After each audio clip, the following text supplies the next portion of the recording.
Today I'm announcing the United States. Sie ahnen vielleicht, dass es eine spannende. Very, very hot.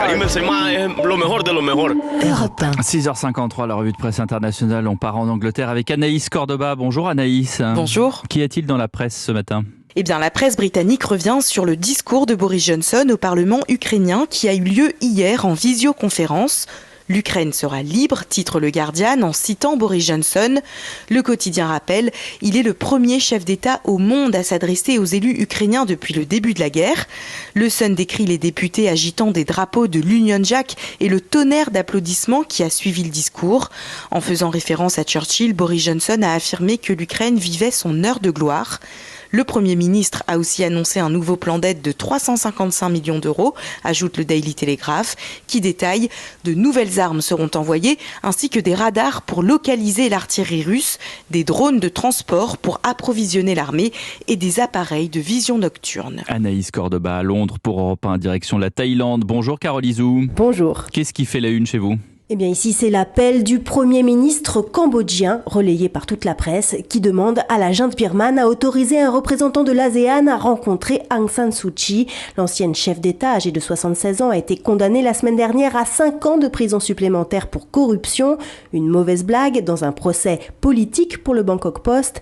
Si l'appel de Hun Sen fait la une, c'est à double titre. D'abord parce que le Cambodge préside en ce moment l'ASEAN, le principal organisme en charge des négociations avec la junte, mais aussi comme le décrypte l'hebdomadaire Matichon, parce que le Cambodge est considéré comme une voie acquise à la Chine. Selon son éditorialiste, si cet appel signifie que le géant asiatique veut désormais peser dans ces négociations et écouter l'opposition, cela pourrait véritablement changer la donne en Birmanie. Merci Carole Izou, direction la Grèce. Bonjour Clémentine Athanasiadis. Bonjour. De quoi parle-t-on chez vous ?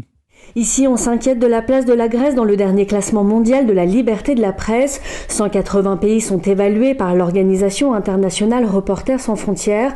À présent, nous sommes la honte du journalisme en Europe, annonce le journal de gauche EFSIN. Athènes arrive à la 108e position. La Grèce dégringole ainsi de 38 places en un an et devient l'État européen le moins bien classé, insiste le quotidien IAVI. Les raisons évoquées par Reporters sans frontières sont nombreuses, souligne le journal Tanea. L'organisation dénonce des violences policières et des journalistes souvent empêchés de travailler sur les questions migratoires et sanitaires. Elle s'alarme du délit de diffuser de fausses informations passible de 5 ans de prison ou encore elle déplore l'enlisement de l'enquête sur l'assassinat en avril dernier d'un journaliste d'investigation. Désormais, nous ne parlerons plus de la Hongrie d'Orban, mais de la Grèce de Mitsotakis, accuse le quotidien EFSIN. Merci Clémentine Athanasiadis en Grèce pour Europe 1.